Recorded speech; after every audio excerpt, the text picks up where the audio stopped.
Berthier is no more. His head is nothing more than a mutilated stump separated from his body. A man, oh gods, a man, a barbarian, tears out his heart from his palpitating viscera. He is avenging himself on a monster. His hands dripping with blood, he holds up the steaming heart under the eyes of the men of peace assembled in this august tribunal of humanity. Tyrants, cast your eyes on this terrible spectacle.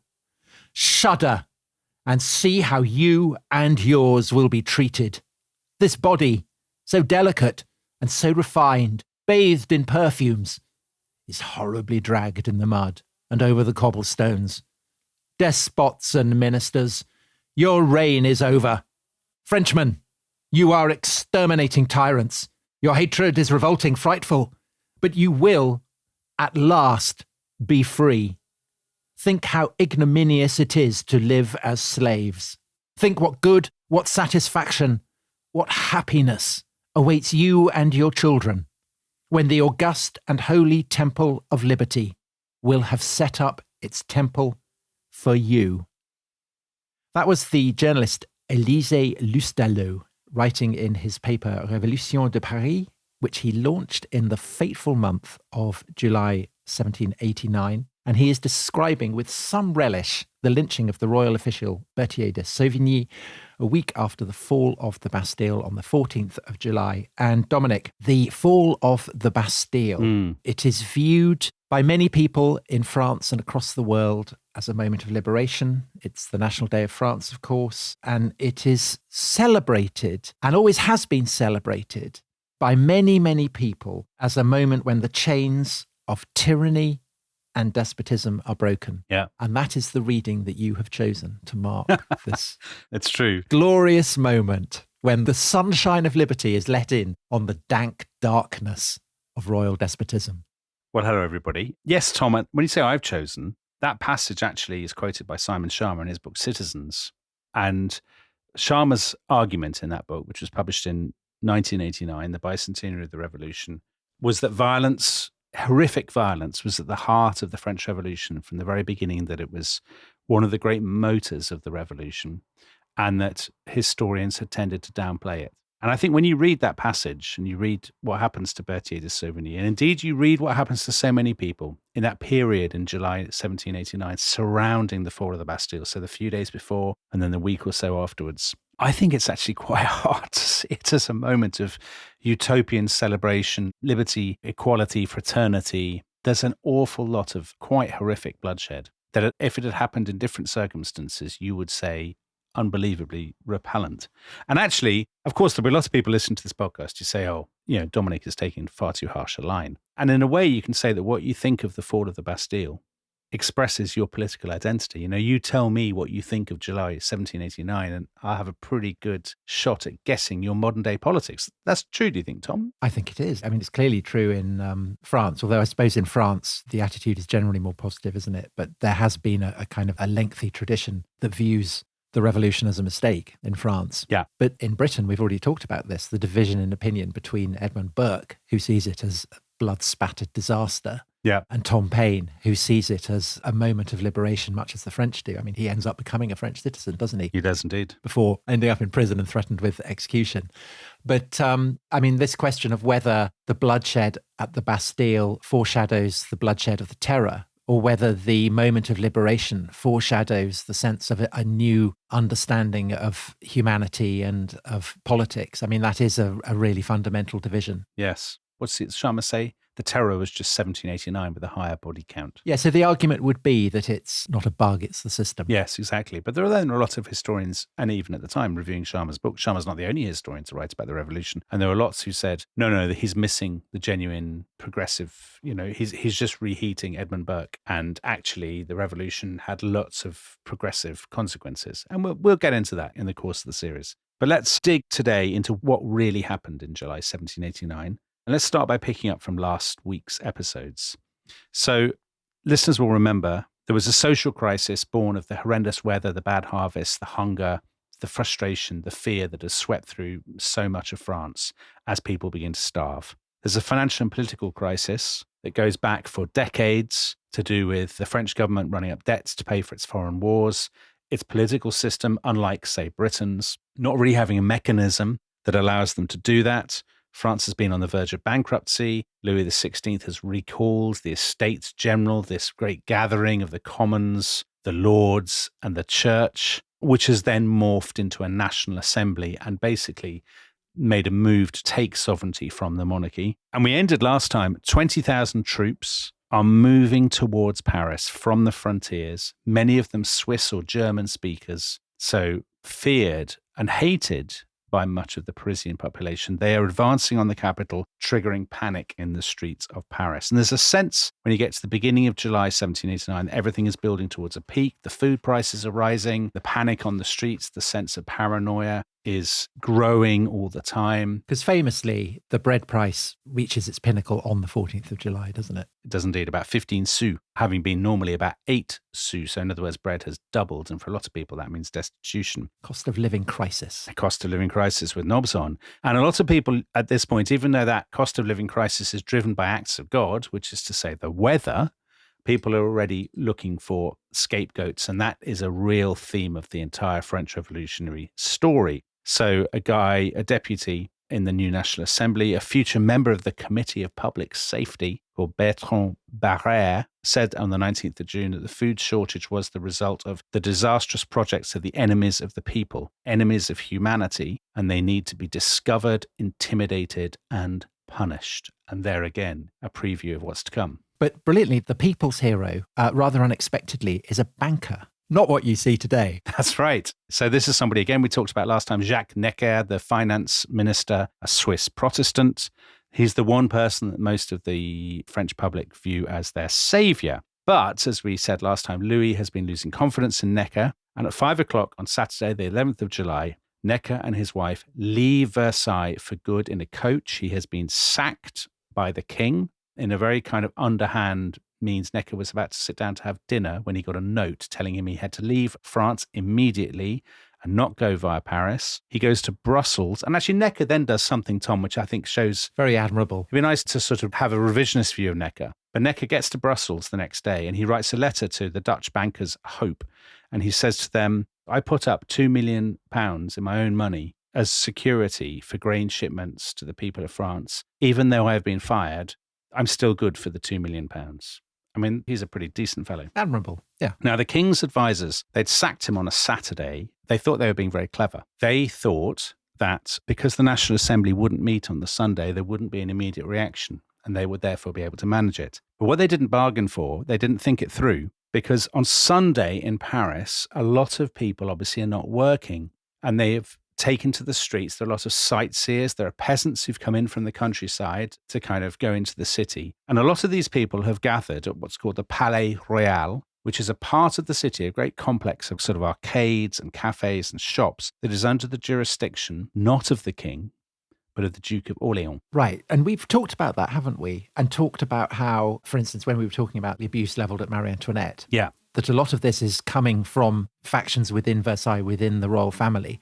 And the Duke of Orleans, he is Louis's cousin. And although he's absolutely committed to the causes, I mean, he will end up voting for Louis's death. Yeah. He's not a good man, I think, the Duke of Orleans. I mean, there's a sense in which even now there is a slight quality of kind of the internal royal faction fight going on. Yeah, I think so. But it's obviously spiraling massively out of that. Massively out of control, yeah. So there are huge crowds that have assembled in the Palais Royal, thousands of people. And the news arrives by about midday that Necker has been sacked. And the crowds are very cross and angry. And they're all shouting. And there would be a tradition of kind of orators standing up and giving impromptu speeches on the street corners and things. By about 3 o'clock, a large crowd, it's said to be thousands of people, has gathered around one particular cafe where a young man is standing on a table shouting at the crowd. The Café Foy, it's called. And this young man will be very familiar to people who've read Hilary Mantel's book, A Place of Greater Safety, because he's really the hero of that book. And he's called Camille Desmoulins. He's 26 years old. He came from Picardy. He's the kind of slightly spoiled son of a lieutenant colonel who had sent him to Paris for his education.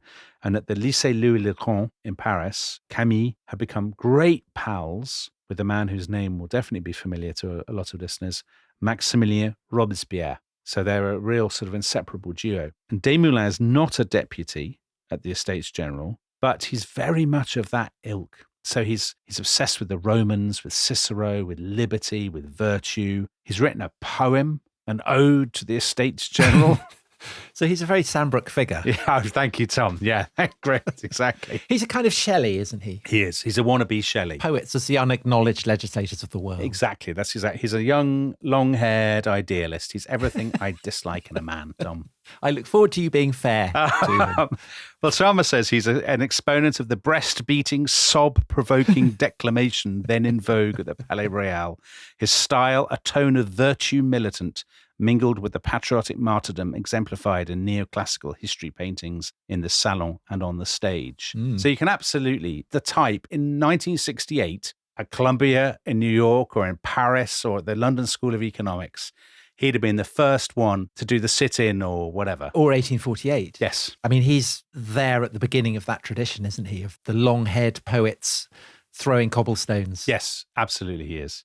So Desmoulins stands on the table and he says to everybody, Necker has been kicked out. You, the nation, we've been insulted. And he says, aux armes, to arms, to arms. And supposedly he grabs the leaves from a tree and he says, let us all take a green cockade, the colour of hope. And he kind of wears these leaves. So that's a marketing strategy that doesn't work out. No. But everybody at the time says, oh, brilliant, love it. Everyone's shouting bravo and people are kissing him and kissing each other. And they take kind of green ribbons or they take bits of branches or sort of leaves and stuff, anything green. And then they go out into the streets of the capital, out of the Palais Royal into the streets of the capital. Some of them wearing kind of mourning clothes to mourn Necker's dismissal. They burst into theatres. It's very kind of Just Stop Oil or something, isn't it? They disrupt performances and they say, there's a crisis on. This is a moment of mourning. Everyone should go out in the streets and mourn the departure of Necker. They invade a wax museum. I mean, this is so meta. So meta. Yeah, run by a guy called Philippe Curtius. Now, Philippe Curtius, he is the patron of a little girl called Marie, who ends up becoming Madame Tussaud, Madame Tussauds. Yeah. Wax museum. And in the wax museum, Philippe Curtius Wax Museum, lots of heads, aren't there? They've got a head of the Duke of Orleans and a head of Necker. And the crowd grab these heads and they're kind of parading around in the streets. I know. I mean, it's unbelievable. It is. It's so bizarre. Yeah. So the whole story is bookended with heads. It is. It is indeed. So anyway, the crowd rampage through the streets, shouting and waving the heads and all this. And they get to the Place Vendome. And at the Place Vendome, some of these troops are there. They're the Royal Allemands. They're German-speaking troops. And they try to clear the square. And basically, this degenerates into fighting between these dragoons and the crowd. And the fighting spills over from the Place Vendome into the Place Louis XV, which is at the end of the Tuileries Gardens. And that's the Place de la Concorde now. Exactly, Tom, yes. This great kind of royal pleasure park in the centre of Paris. Now, the gardens are filled with middle-class Parisians on a Sunday stroll. Women, children, families, and whatnot. And the fighting, which it has now become between the crowd and the dragoons, basically spills right over into the park, into where all these people are strolling. Total chaos. The crowd are grabbing things from kind of cafe terraces and throwing them at the soldiers, chairs, kind of stones, bits of statues. And because as people are fleeing in panic, screaming and stuff, the word spreads around the city. The Germans and the Swiss have gone mad. They're massacring the people. And at that point, another military detachment, these are called the Gardes Françaises, so the French guards, they arrive on the scene to try and protect the people from the German and Swiss troopers. Now, the Gardes Françaises are an infantry unit, and they are very different. They are young men. They are often provincial from northern towns, and they have proved in recent weeks extremely unreliable. Pamphlets have been circulating among the French guards. We are citizens before we're soldiers. We are Frenchmen before we are slaves. In other words, they have been, as it were, I was going to say tainted. That's not the right word, but the rhetoric of liberty and virtue has permeated them as it has so many other aspects of French life. It's like the police taking the knee in 2000. Yeah, they're the police taking the knee, exactly. So together, the rioters and the Gardes Françaises actually drive the cavalry troopers out of the Tuileries Gardens. And at that point, the royal commander in the city, who is called Baron de Bessenval, he gives the order to all his troopers to evacuate effectively the whole of the city. rather than fight. And he's frightened, rightly. He says we cannot trust our own soldiers to hold the line. They are breaking and defecting to the rioters. So in that moment, the city is lost to the authorities. And that then is the cue for a kind of, well, there's no other way of putting it, an orgy of destruction, Tom. Or a toppling of symbols of oppression and tyranny. A carnival of liberation. So as the royal troops withdraw to the Pont de Sèvres, a bridge to the west, the crowd invades gun shops, armourers and so on, and they force them to hand over whatever weapons they can find. They've also, many of them by now, armed themselves with daggers and clubs, even kitchen knives. And they head to the north of the city, where there is this great wall, a customs barrier. Because remember, we said in a previous episode, France at this point has a lot of internal duties, internal economic barriers, protectionist barriers, and literally customs barriers. And this is the most famous one. And it's built by Lavoisier, who is the greatest chemist in France. And he has done it because he has invested in this kind of tax farming company. Yes. So therefore, with this wall, they can, regulate the goods that come in and out of the city. And he's doing that obviously to raise money. And this will not look good in due course. And Lavoisier will end up guillotined. But I always love this story. I actually did a school project on Lavoisier. Oh, no way. Yeah. So he's always been close to my heart because although he's undoubtedly part of this kind of exploitative framework, he is also, of course, a brilliant chemist. I mean, he basically disproves that there's this kind of weird element supposedly called phlogiston that kind of results in explosions and things. And he says, no, it's all about oxygen and stuff. I'm slightly paraphrasing here. Chemists may be able to refine that take on it. But also he is investing a lot of the money that he is making in charitable causes. Right. Among those is prison reform. He's very, very keen on improving conditions for prisoners. And the other, rather topically, bearing in mind that this is going out in the fortnight of the Olympics, he's very keen on purifying the water in the Seine. Oh, right. Yeah. So it's kind of weird nexus of the Ancien Regime that it's exploitative, it's oppressive, it's enlightened, and it's compassionate, all in one kind of confusing hall of mirrors. History is complicated, Tom. It is complicated. People are complicated, aren't they? Yeah. It is complicated. So, I mean, his wall is an amazing thing. It's 18 miles in circumference and 10 feet high. It's a really, if it was standing today, you'd go and see it, as it would be a tourist attraction. Anyway, it's not standing because the crowd demolished the wall and they demolish 40 customs posts, which are at intervals around the wall, and they burn all the records from the customs posts. Now, burning the records, people are doing this in the countryside at the same time. They're breaking into castles and things. It's very like the Peasants' Revolt. Exactly, burning the feudal records, the evidence, as it were, of their own subordinate status. So this is what people are doing outside Paris, and they're doing this all night. Now, back inside the city, of course, there are a lot of people with a lot to lose. There are the propertied middle classes, basically the people who up till now have been directing the revolutionary process. And a lot of them are extremely worried about the fact that the army has vacated the city and law and order is completely breaking down. And there's a group of royal officials that huddle around a guy who's effectively the mayor. He's called the provost of merchants, the prévôt de marchands.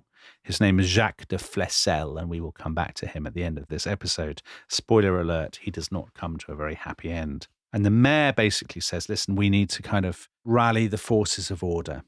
And we will do this at dawn on the 13th of July. We'll sound the tocsin. The churches, the bells will toll an emergency signal. We'll fire cannons. There will be drums. And these will call out representatives from the electoral districts to the Hôtel de Ville, the city hall. And we will meet and we will decide what to do. And presumably this will have a very calming effect on everyone else. This is what they're hoping, madness. Because as soon as the tocsin starts tolling at dawn, bells and cannon, people are like, what's going on? And everyone pours out into the streets thinking the city's under attack from the army or who knows what. Now at the Hôtel de Ville, the representatives of the electoral districts arrive and they agree to form a commune, a sort of an informal city administration to run their own affairs. The commune will become one of the great power bases in the French Revolution, although nobody, of course, knows this at the time.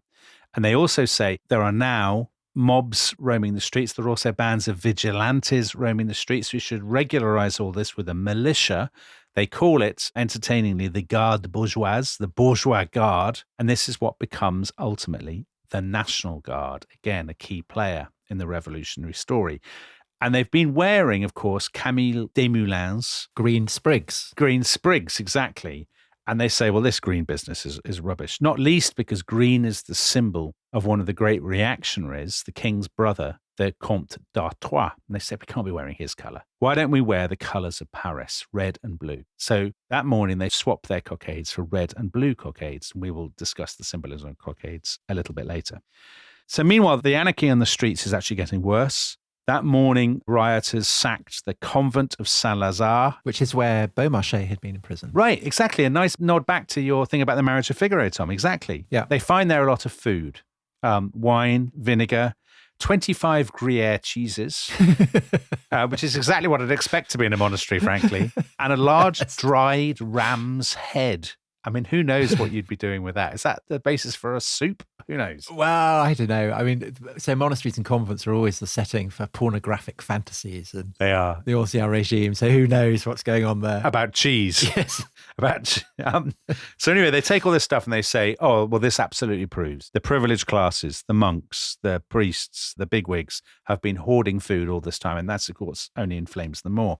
Now, they're desperate to get weapons because they think they're going to come under attack. They ransack a royal storehouse. They get loads of halberds. We had a few halberds in our British elections episode, so it's great to have halberds back on the show. Brilliant. Crossbows. They've got a cannon that was given by the King of Siam to Louis XIV. What a detail. The silver-lined cannon. It was basically a toy cannon, life-size toy cannon. Anyway, they've got this cannon. I like to think decorated with elephants, do you think? Yeah, almost certainly.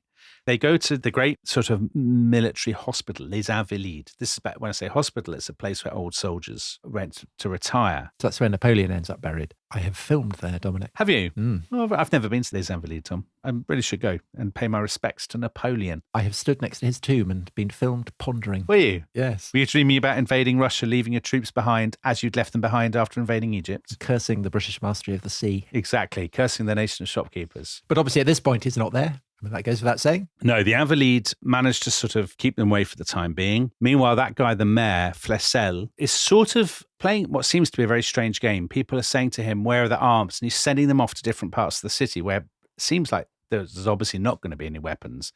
And people are starting to be suspicious and thinking, is he playing a double game? Is he just trying to buy time by sending us some wild goose chases? But all that day, the 13th, there is a sense of kind of increasing disorder. And then dawn breaks the following day, Tuesday, the 14th, and the bread price, not surprisingly given the chaos, has now reached its all-time peak. So it's now about 15 sous. And women who are going out to the markets to get bread are incredibly angry and saying, this is intolerable. We can't eat. We must take matters into our own hands. So that morning, the crowds are bigger than ever. About 80,000 people return to Les Invalides. They break in. Scenes of tremendous chaos, kind of stampede. There's a crush. People are being crushed underfoot. They get muskets, about 5,000 muskets. They take out about 20 cannons, and they're passing them out among the crowd. But there is one thing they don't have. They don't have any gunpowder. They don't have anything to basically make the cannons work. And so, Dominic, is there anywhere in Paris that might have a ready supply of gunpowder? There is one place, Tom. And that place is the Bastille, the great fortress in the center of Paris. And now the crowd turn their attention to the Bastille. And Tom, the excitement has reached such a pitch that I wonder if we should take a break just for our own health and safety reasons. I think we should. I can't cope with the stress otherwise. Yeah. We'll be back in a few minutes with the storming of the Bastille. This episode is brought to you by Rocket Money. Tom, we often talk about how to organise our finances. I'm very conscious that I'm paying for a lot of mad subscriptions. And there's one thing that we've talked about often on this show. It's the thing that we probably hate more than any other, and it's a hidden fee. I would love to get my finances under control. There are all these things piling up on our bank statements, and I think I need to fix this problem. I need to sort this out and to stop this. I mean, my finances are so chaotic that I need this app. So I'll tell you what it is. It's called Rocket Money. It's a personal finance app that helps find and cancel your unwanted subscriptions. It monitors your spending and it helps to lower your bills so that you can grow your savings. With Rocket Money, you can track all of your subscriptions and you can easily cancel within the app with just a few taps, saving you time, avoiding charges. And you can also set budgets and goals and get personalized insights and regular reports to track how you're doing. They will even send you real-time alerts for large transactions, upcoming bills, refunds, and even low balances. So let Rocket Money help you reach your financial goals faster. Join at rocketmoney.com/ishistory. That's rocketmoney.com/ishistory. rocketmoney.com/ishistory. The new year brings new health goals and wealth goals. Protecting your identity is an important step. Your info is in endless places that could expose you to identity theft, leading to lost funds. LifeLock monitors millions of data points per second. If your identity is stolen, our restoration specialists will fix it, guaranteed, or your money back. Resolve to make identity health and wealth part of your New Year's goals with LifeLock. Save up to 40% your first year. Visit lifelock.com/podcast. Terms apply.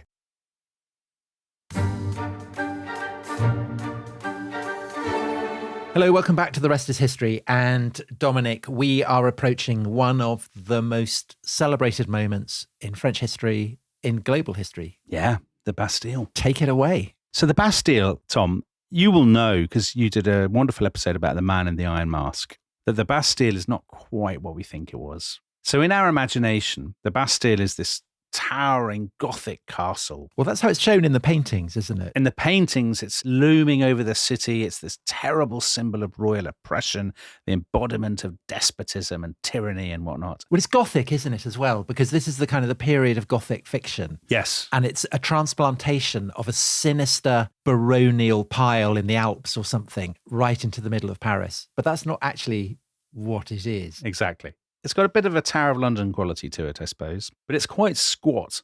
It has 8 round towers and it has walls that are 5 feet thick. But it had been built in the 100 Years' War as a defense against the English, I'm proud to say. And Charles the Mad, Charles VI, had converted it into a prison. Well, we'll be looking at this in a series we're going to be doing on Henry V in a few weeks' time. The 100 Years' War.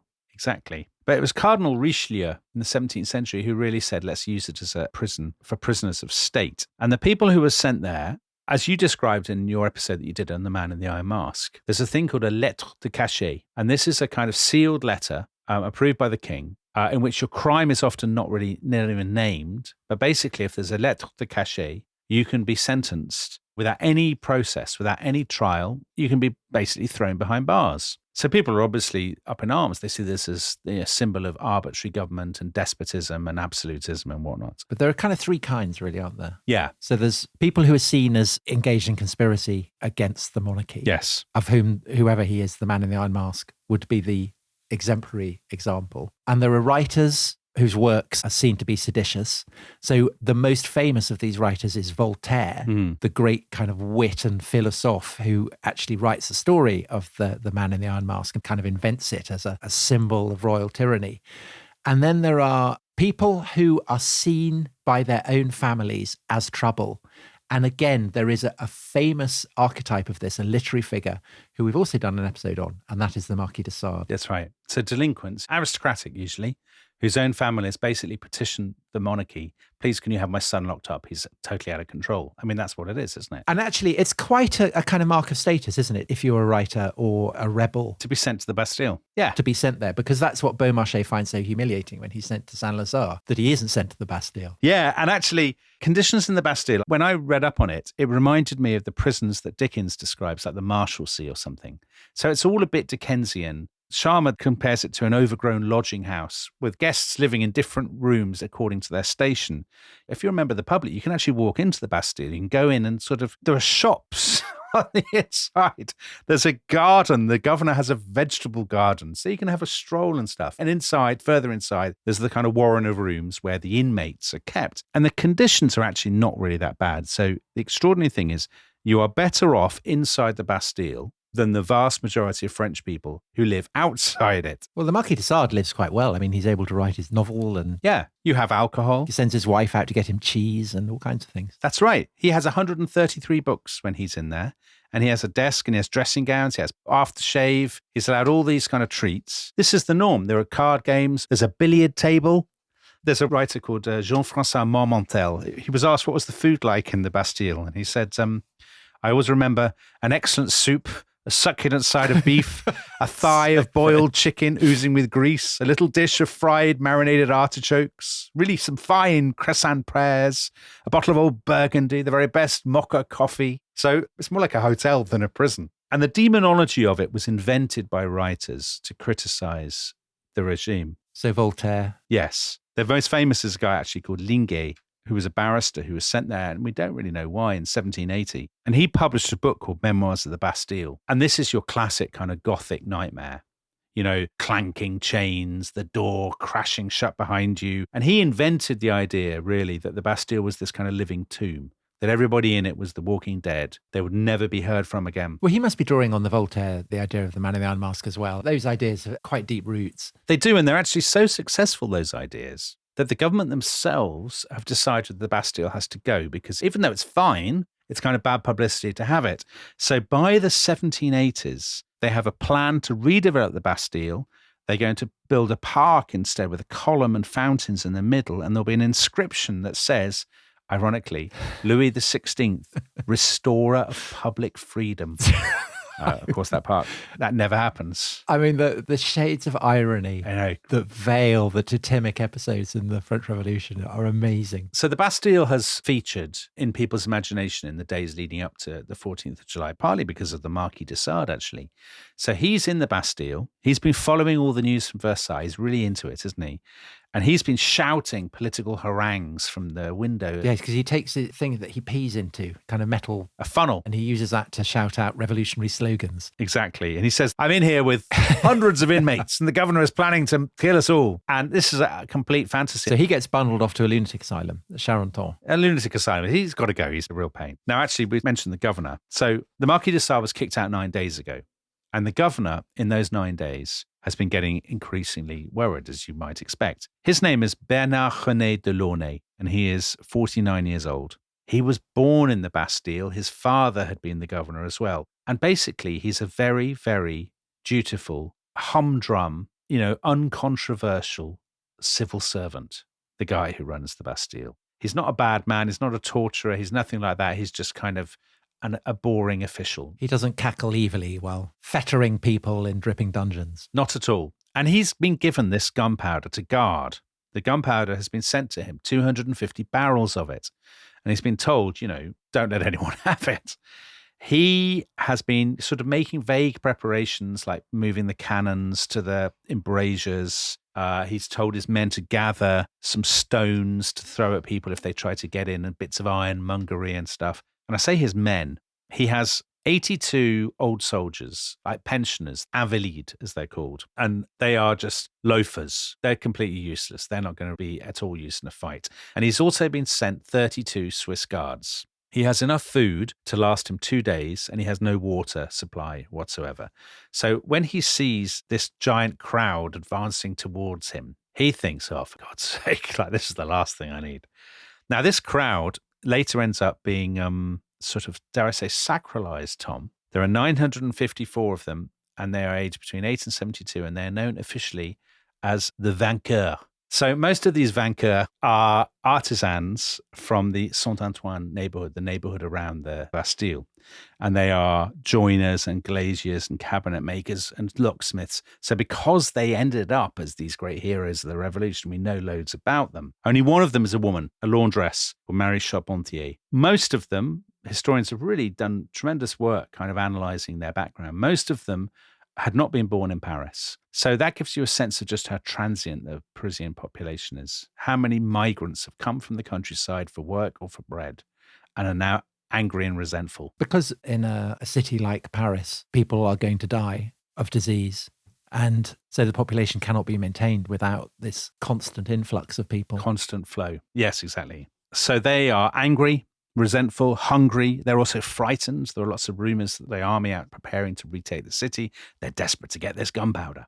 So they've assembled, 1,000 of them or so, shouting and roaring outside the walls of the Bastille. More happily for Delaunay, 2 delegates arrive from the city hall, from the Hôtel de Ville, and they say, look, we've come to see you. And he says, well, funnily enough, I'm about to have dinner. It's 10 o'clock. So it's described as his déjeuner, but it's more of a brunch. He's about to have brunch. Petit déjeuner. And he says, why don't you come in? So these guys go in and they have this enormous, obviously it's France, right? They have this enormous meal, which goes on for hours. And the crowd become very restless. Well, if they're all starving to death outside. Right. And they're all having their croissant. And of course, we know what they're eating in the Bastille. They're having an excellent soup, a succulent side of beef, a thigh of boiled chicken, oozing with grease. They're having all this. Brilliant. Yeah. The crowd get very restless. Another deputy arrives called Thurio de la Rosière. And he goes in to see Delaunay. And by this time, he's got a very firm list of demands. He says, we want all your guns as cannons, as well as the gunpowder. And you must allow our new militia, the bourgeois guard, to take over the Bastille. And Delaunay says, look, I can't do that. I need instructions from Versailles. I've got my orders. I'm just doing my job. I don't want any trouble, but you can't ask me stuff that I can't deliver.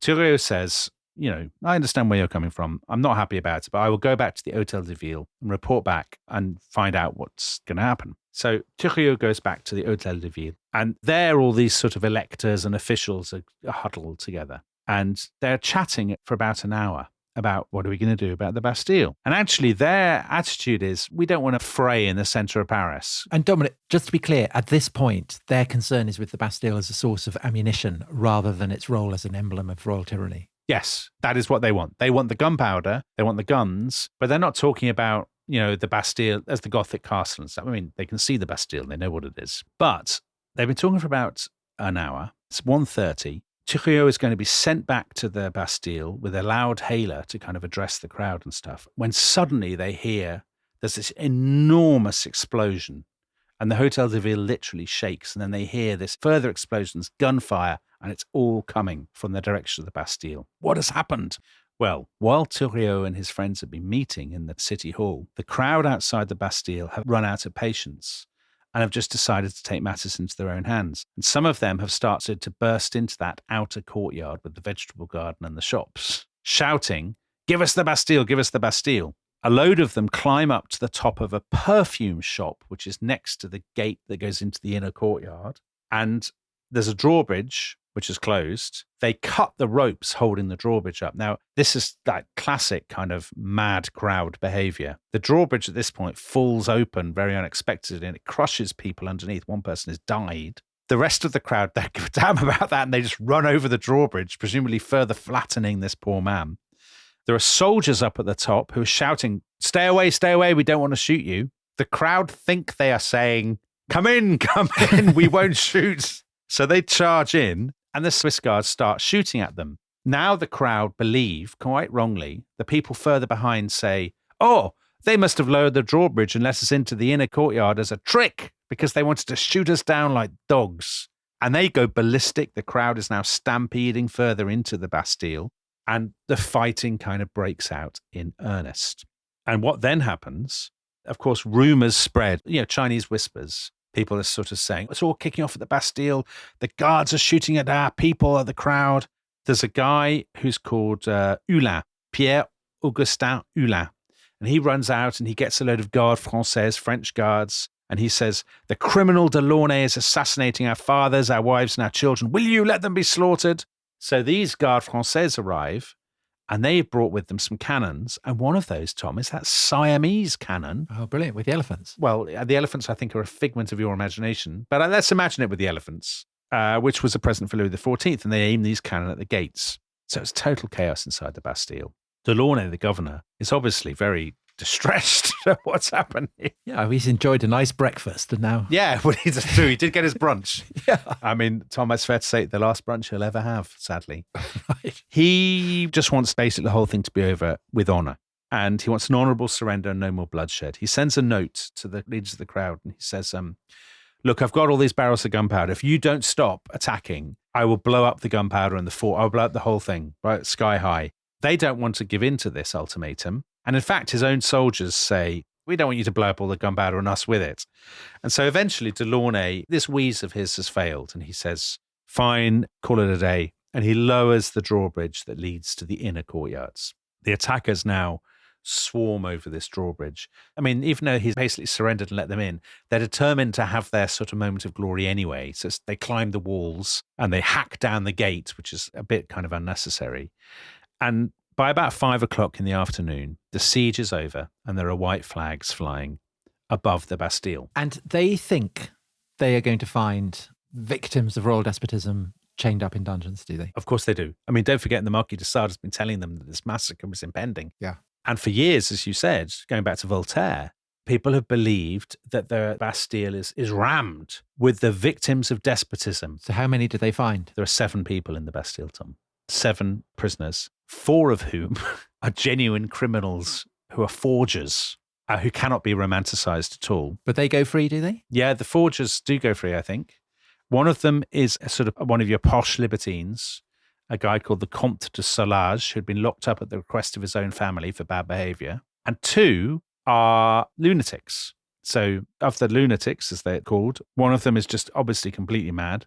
And the other one is probably, some sources say English, some Irish, but I think it's generally agreed he's Irish. He has a long white beard, doesn't he? Which is good visuals. Yeah, people call him Major White. He looks good. He's the only possible candidate that they have that they can say they've rescued from this massacre, a symbol of liberation, because he's got this beard. And he thinks he's Julius Caesar, doesn't he? Yeah, they put him on their shoulders and carry him around the city. Hurrah, look at this man. Now, he thinks he's Julius Caesar. So he's very confused by the whole thing. And he's kind of waving at the crowds. And I think the next day, they take him and lock him up in a lunatic asylum again. So actually, he was probably better off in the Bastille with his fine foods and his billiard table. Anyway, just on the Bastille itself, this is obviously very disappointing from the revolution's point of view. So they have to completely reinvent what happened and what they found. Revolutionary artists pour out prints and engravings that show torture chambers, iron maidens, men in iron masks, all of that kind of stuff. And also the battlements being much, much larger than they really were. Exactly. This extraordinary sort of Helm's Deep style siege, which is not really what it was. They find some bits of old armor in the sort of cellar, and they bring that out and they say torture equipment. They find a printing press, torture machine, all this kind of stuff. Bastille tourism in the next few days becomes a huge thing. So they basically, former warders turn up. They're giving you a guided tour of the cells. Posh women will have themselves locked in overnight. A really interesting story, and you can read up more about this in a lot of the French Revolution histories. Simon Schama's really good on this, for example. There was a guy in the crowd who was a building contractor called Pierre-François Palloy, and he's very entrepreneurial. He basically gets the contract to demolish the Bastille. He makes tons of money from organizing guided tours, lectures, all this kind of stuff. He builds France's first revolutionary altar from chains and manacles that he claimed to have found in the Bastille. And then he becomes the great entrepreneur of Bastille merchandising. So he puts together a traveling revolution kit that his reps, his sales reps, take to every part of France, every one of the 83 new departments. And it includes a big chest of souvenirs, literally inkwells that are supposedly made from fetters, paperweights in the shape of the Bastille, daggers, snuff boxes. So, Dominic, it's very like the way the Berlin Wall, the chunks of the Berlin Wall were sold when it came down. Yeah, enough chunks of the Berlin Wall to make millions of Berlin Walls, I think it's fair to say. Yeah. It's exactly the same. Yeah, it's a cross between medieval relics and basically modern souvenir tat, Mr. Palloy's souvenir kits. Anyway, that's to jump ahead. Let's go back to the afternoon of the 14th of July. So what happened to all the defenders? The Swiss guards were initially unharmed because they'd taken their uniforms off, so nobody knew who they were. Some of the invalides are very, very harshly treated. A good example of this is a guy called Becard. And this, I think, is a quite scary warning of what lies ahead. Becard had been one of the key people in dissuading Delaunay from blowing up the gunpowder. So actually, the crowd should have been quite grateful to him. But as soon as they get inside, he opens one of the gates and somebody cuts off his hand. The crowd believe that he must have been a jailer. So they wave his hand around. And it's presumably still got the keys hanging from the... It's got the key in, it's got the key because he's opened the gate. So because of this, they parade around the city carrying this poor bloke's hand. Anyway, he manages to live to the end of the day. But then somebody, again, misidentifies him and says, I think that bloke was one of the guys who was firing the cannons at the people, which he wasn't. And so he ends up being hanged along with some of his comrades, which is very unfortunate, but not as chilling as something that has always stayed in my mind ever since I first read it, which must be 30, 40 years ago, which is what happened to Governor Delaunay. Remember I said he's just a functionary. He wanted to kill himself. He was so shamed by the dishonor of surrendering the fortress, but he was stopped from doing so by a grenadier. And the crowd seize on him and they drag him out and they drag him towards the Hôtel de Ville. He's being dragged through the streets. People are spitting on him and kicking him and on all sorts. A horrible scene. They get to the Hôtel de Ville and then they say, let's kill him in a really amusing Baroque way. And there are some people who say, why don't we tie him to a horse's tail and drag him through the city and he will die by being dragged over the cobbles. Because that's the kind of thing that royal executions do to awe and intimidate the masses. Yeah, And so I suppose there's a kind of element of paying royal officials in their own kind. exactly. And there's a pastry cook called Desnos who says, no, we'll take him into the city hall, the Hôtel de Ville, and we will give him a kind of a trial or something. And Delaunay, who at this point is battered, bruised, covered with blood, crying, whatever, he says, enough of this, let me die.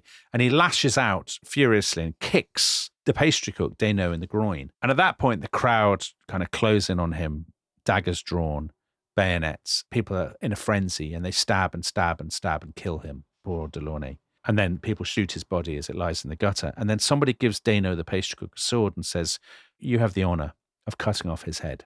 And Desnos throws the sword aside. I don't need the sword, he says. And he gets out a pocket knife and he then kneels down and basically saws this governor's head off. And so this story began with wax heads being paraded. And now... Yeah, and now real heads. And they put his head on a pike. There are women in the crowd this is what shocks some witnesses, kind of cheering and singing, and they parade around. The mayor has been in the Hôtel de Ville all this time, Jacques de Flesselles. This is the double-crossing mayor. The people suspect of double-crossing them. They seize him as well. They say afterwards they found a letter from Delaunay in his pocket saying, hold out, let's distract the rabble. Whether this is true, we don't know. Of course, there's no evidence for it now. Flesselles, too, was taken outside. He was basically ripped to pieces by the crowd, shot in the head, his head cut off, put on a pike. And then the crowd parade through the streets with his two heads on pikes. So this is what's been happening in the city. That evening, it starts to rain. And anyone who knows anything about riots and mobs knows that basically the single best way to end a riot is for it to start raining. So like the Chartists in 1848 got rained on and there was no revolution. Yeah. So everything has died down in Paris, but the National Assembly, of course, is still in Versailles. And that evening, as the rain is falling, a guy called the Vicomte de Noailles bursts into the National Assembly in Versailles, which is hours away, ride or whatever, and says, all this chaos has kicked off in the city. And actually, the National Assembly are not jubilant. They are anxious and shocked. It is clear to them, to some of them, even now, that this process that they thought they were controlling until a few days ago is spiraling well beyond their ability to restrain it. The king himself has been in the palace all day. That is why, in his journal, he writes the word rien, nothing, because it's a hunting journal and he has not done any hunting, which in itself is a sign of how, things have changed for him. Yeah. So it's not him being obtuse and failing to recognize the significance of what's happened. No. There's an apocryphal exchange. Somebody comes in to tell him this in the evening, another duke, and tells him the Bastille has fallen. And Louis is supposed to have said, is it a revolt? And the guy said, no, sire, it is a revolution. Again, I think that's too Hollywood, really. But the next day, the 15th of July, all morning he dithers and he's not sure what to do, but eventually he decides he should go and address the National Assembly personally. He goes in with no guards, with no retinue, just with his two brothers. And he says, obviously things in this capital are totally out of control. I'm going to withdraw all troops. Please help me. He says, help me to assure the salvation of the state. Help me to send a delegation to Paris to sort things out. And the deputies are really impressed by this. They're moved by it. They start cheering and brilliant. The king has shown his willingness to work with us, to recognize, our importance. And he's clearly going to play decently. So at 2:00 that afternoon, they send this great cortege, this procession of deputies in carriages to Paris. And they are led by the president and the vice president of the National Assembly. The president is an astronomer called Jean-Sylvain Bailly. And the vice president is a man that our American listeners will know, the Marquis de Lafayette. Tremendous character. Do you like the Marquis de Lafayette, Tom? I do. I like him more than you do. I think it's fair to say. I've got no time for him at all. So he's a rich trustafarian. He's a rich aristocrat. But he's gone off to fight in the American Revolution very bravely. Who went for his gap year. Very bravely. And he hangs out with George Washington. And basically he becomes the son that George Washington never had. Yeah. So Lafayette's 32. He's come back to France from America. He's a massive celebrity. He's been elected to the Estates General. He's a kind of liberal reformer. Lafayette, very much typical of his generation. I have to say, Tom, his biographers, especially if they're not American and not as keen on him as you I are. wouldn't say I'm keen, but I like his dash and his swagger. One biography calls him, and I quote, vain, naive, immature, and egocentric. What's not to like? And my favorite one is from the Histoire et Dictionnaire de la Révolution Française, which was compiled by French scholars in the 1980s for the bicentenary. The entry of Lafayette describes him as an empty-headed political dwarf. So Yeah, I mean, I'm not saying he's a political genius, but he has swagger and dash. yeah, and you love that. You love a political dwarf. If he dresses well. So they arrive at the Hôtel de Ville. Huge cheers, all this kind of stuff. Bailly, the astronomer, people say, you be the mayor of Paris now. So he's going to be the mayor of Paris. And Lafayette accepts the command of this new militia, the bourgeois guard, the National Guard as it becomes. And it's Lafayette who says, why don't we, as a mark of compromise and, the coming together of all these different forces, we will add to the red and blue colours of Paris the white of the Bourbon dynasty. So, Dominic, I put it to you, is this the action of an empty-headed political dwarf? Yeah, it's a terrible flag. Or a man with an eye for political symbolism that has endured to the present day? Well, I mean, it depends what your views on the French flag, Tom. Do you like the old flag, the flag of tradition, honour, and the age-old customs of a proud people? I have a lot of time for the tricolour. Or would you like a boring tricolour flag? I don't rate a tricolour flag personally. You know my methods. Anyway, so yeah, this is the origins of the French flag. The next day, the 16th, so only 2 days after the fall of the Bastille, the king holds his final ever royal council. His brothers and his relatives, a lot of them have basically now given up on the whole process. Again, they say to him, you should leave. You should get to the frontier. Get loyal troops. This is all out of control. But actually, some people say, now we're not even sure we can get there in safety, that safety cannot be guaranteed. We just have to somehow stick this out and hope we can turn this around. But Dominic, you know who does go? Tell me. The Duchess de Polignac. Yeah, Marie Antoinette's friend. Marie Antoinette's great friend. And who doesn't go is our other great friend, the Princess de Lamballe. I know. Should have gone, Tom. Princess de Lamballe. Yeah, as events will prove. As events will prove. So quite a lot of them do go that night. The Comte d'Artois, the Prince de Conti, the Prince de Condé. So these are the first émigrés. So for the first time, you have people now fleeing France for the frontiers, determined that there will be no compromise with the revolution. But Louis himself does not flee. He instead, the following day, the 17th, makes an extraordinary gesture.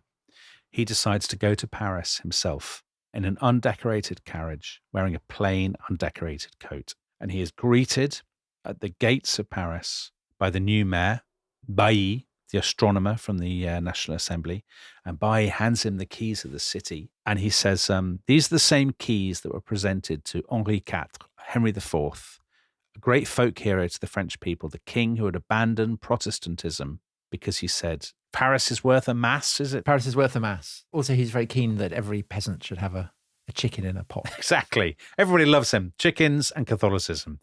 And Bailly says to Louis, these keys were given to Henry IV. He had conquered his people, but now it is his people who have conquered their king. I mean, who wants to hear that? Yeah, Louis must have loved that. Poor Louis, like smiling weakly.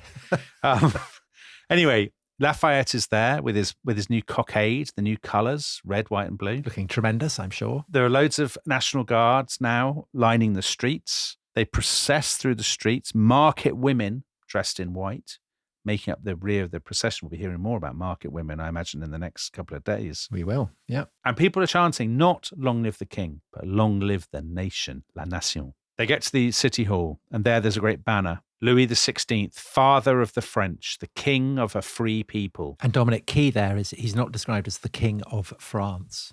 So the idea that France is the property of the king is gone. Yes, exactly. Louis gets onto a throne and people make speeches. And he's said to have listened with tears running down his cheeks. Of course, some people say, wonderful, tears of patriotic pride. Others say, he's gutted. This is like the worst day of his life. Bailly gives him a tricolour cockade, red, white and blue, and the king sticks it in his hat and everybody cheers. But what he is thinking, we don't know. We know he got back to Versailles that night about 10 o'clock, and Marie Antoinette and his family were so worried about him. But what he said to them, what he made of it all, remains a mystery. Most people, though, at the time thought this was a truly exceptional event in history. One third estate deputy, a guy called Jean-Antoine Huguet, said it was unique in the annals of the universe to see a people that had taken up arms against their king now reunited with their king in a world in which the balance of power completely changed. He says it was reserved for the French nation to give this example to the universe. And that universalism We'll be talking about this tomorrow when you get onto the sort of ideological shift that the French Revolution represents. We will. That universalism is so key to this whole story. There's a great source for this whole period, the letters of a bookseller called Nicolas Rouault. And he wrote to his brother after this. He said, everything will now change. Morals, opinions, laws, customs, usages, government. In very little time, we will be new men. And that, of course, is the French Revolution's appeal, the idea of starting anew and making, a better world. But actually, Tom, it would be, to be Burkean, I think it would be wrong to end on the note of optimism, because actually the violence doesn't end with the fall of the Bastille. Something has been unleashed now, I would say, and I know this is just my own prejudice talking, but I would say something has been unleashed that cannot now be put back in its box. And the example of this is what we began with. So 7 days, 1 week after the fall of the Bastille, the food prices are still very high. And there are rumors that an official, a royal official in the war ministry called Joseph Foulon de Douai, had said about the poor, let them eat straw. Whether he did say it, we do not know.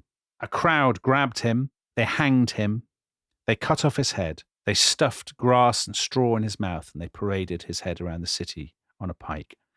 And then they saw his son-in-law, who was the intendant of Paris, the royal official responsible for Paris, who was Berthier de Sauvigny, the man you began with. And they grabbed him and they forced him to accompany them round the streets. They held the head of Foulon in front of him, his father-in-law, and they chanted at him, kiss papa, kiss papa.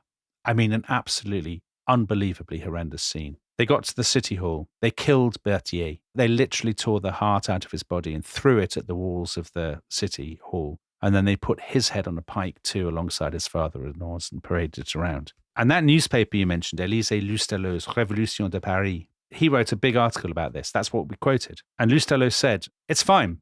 They were both traitors to the nation, traitors to the people. And actually, it's only by killing such people that Frenchmen, you will be free. And as Simon Schama says in his book, Citizens, this isn't the end of something. This is just the beginning. And he says, when he's described these events, violence was not just an unfortunate side effect of the French Revolution. It was the revolution's source of collective energy. It was violence that made the revolution revolutionary. And I'm afraid there will be a lot more violence to come. But I think worth mentioning as well, there will also be a lot more idealism and abstract nouns to come.